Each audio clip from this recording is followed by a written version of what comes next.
Master this secret and toxic people will avoid you. Carl Jung.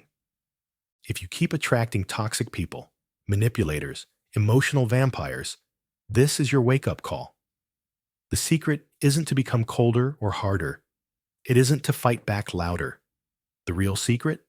It's to look within. Carl Jung once said, "Until you make the unconscious conscious, it will direct your life and you will call it fate." This isn't just a philosophical idea. It's the key to understanding why certain people are drawn to you and how to make them disappear without a single confrontation. Because the truth is, toxic people don't thrive on power.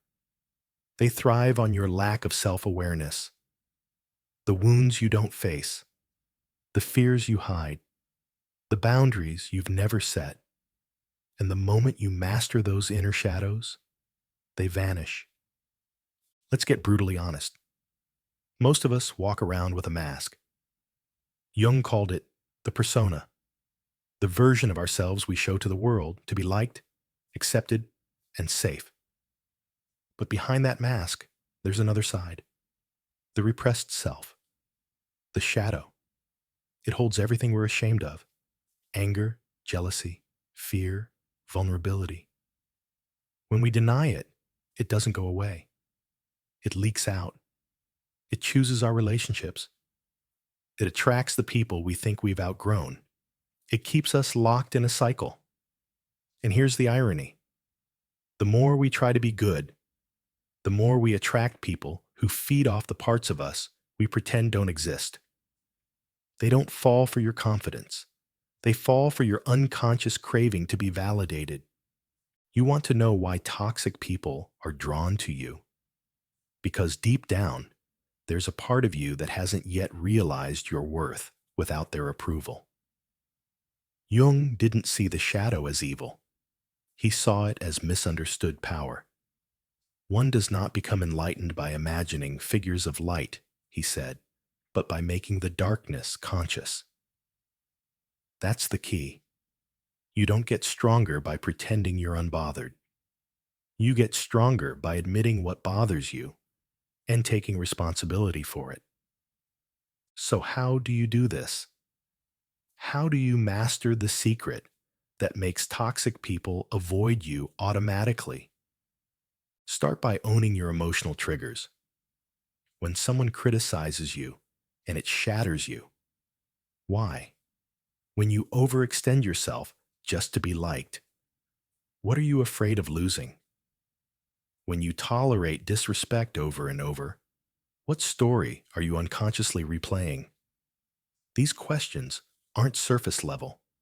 They require brutal inner work. But once you sit with them, something shifts. You stop reacting and start seeing.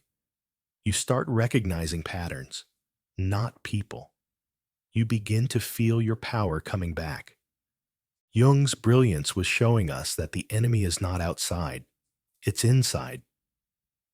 When you disown parts of yourself, you give them over to the world. You attract manipulators who seem confident because you've suppressed your own power. You attract narcissists because you've disowned your need for attention and significance. You attract chaos because your inner world is unresolved.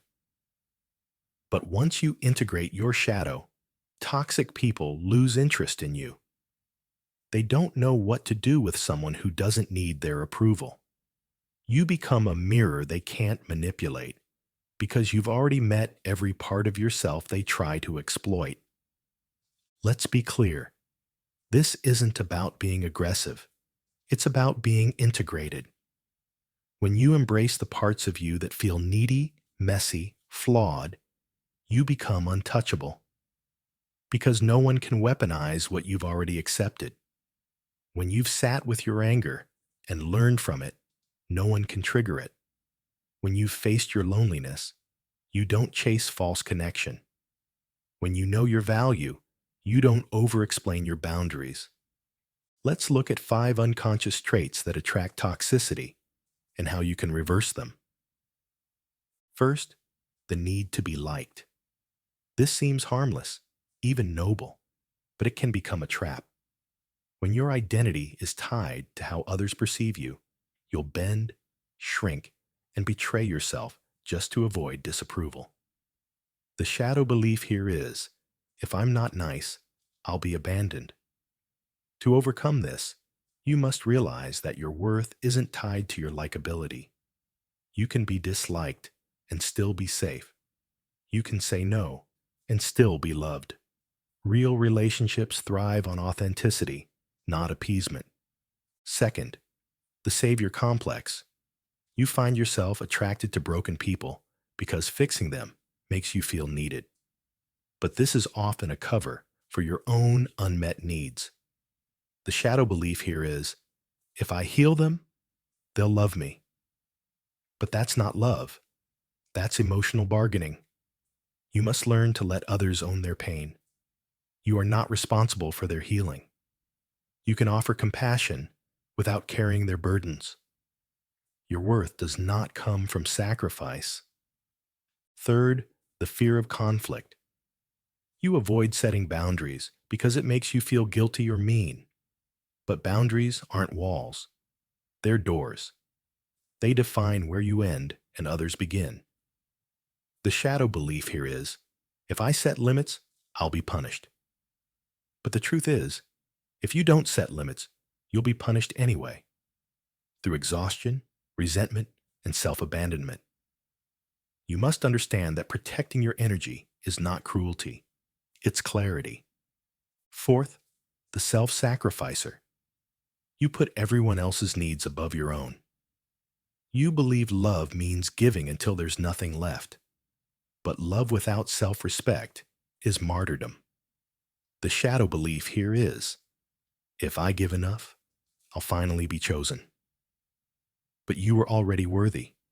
Your value isn't measured by how much you tolerate. You deserve reciprocity. You deserve to receive, not just give. Fifth, the pretender. You hide your feelings to keep the peace.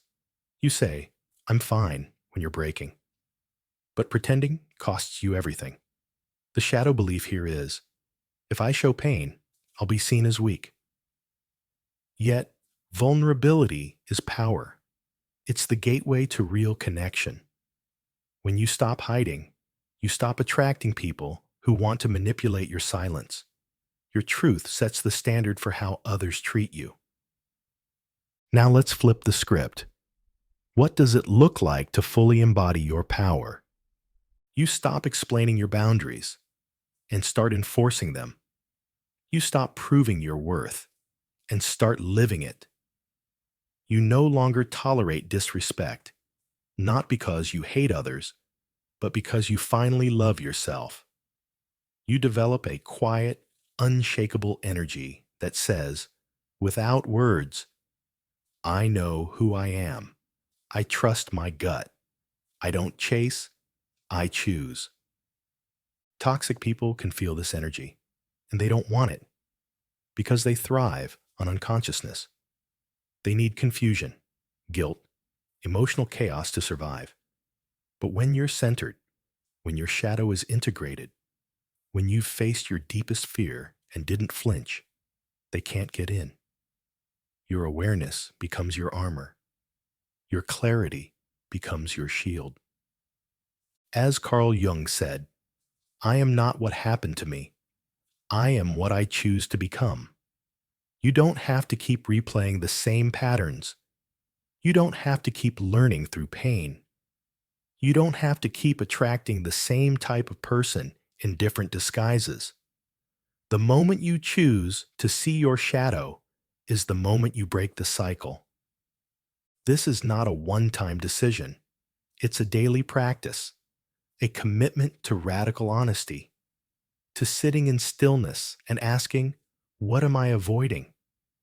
What part of me still believes I'm unworthy? Where am I giving away my power just to feel safe? Because when you answer those questions, when you really face them, not with judgment, but with compassion, you heal. And healing isn't just about feeling better. It's about becoming someone who no longer aligns with chaos. You don't need to be louder to be heard. You don't need to fight for respect. When you respect yourself, it changes the conversation. When you see your own value, it changes who shows up at your door. Toxic people lose interest in those who no longer feed their drama. This is the secret. You don't repel toxic people by avoiding them. You repel them by becoming someone who can no longer be manipulated. You become whole. You become integrated. You become free. So stop chasing peace from those who profit off your chaos. Stop seeking love from people who only offer control. Stop explaining yourself to people who aren't listening. Start listening to yourself. Start honoring your own boundaries. Start speaking the truth that terrifies you, because it will set you free. Carl Jung's legacy wasn't just about psychology. It was about power. The power of knowing yourself. The power of integrating every part of you, the light and the dark. Because when you do, toxic people don't stand a chance. They'll walk away, not because you told them to, but because they realize there's nothing left to take. And in that moment, you reclaim everything.